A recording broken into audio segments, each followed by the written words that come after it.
that are not comfortable for white people. They're not comfortable for them to talk about the possibility that Africans were here before the Europeans.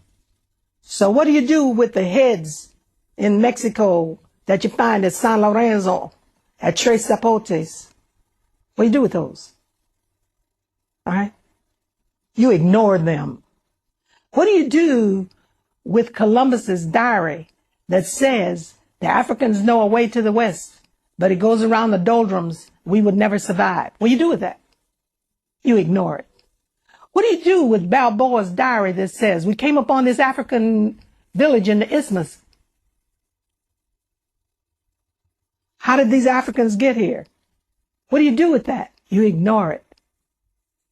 Why? To preserve the myth that the Europeans were here first. What do you do with all of this written literature and history that says that Abubakar II of Mali sent 200 ships to the west? One came back and said they were afraid that the others disappeared. And then to have Balboa find this village that looks just like Mali, where he was, what do you do with this information? You ignore it. You ignore it. Why? To preserve the myth of white superiority. That's what our whole educational process is devoted to.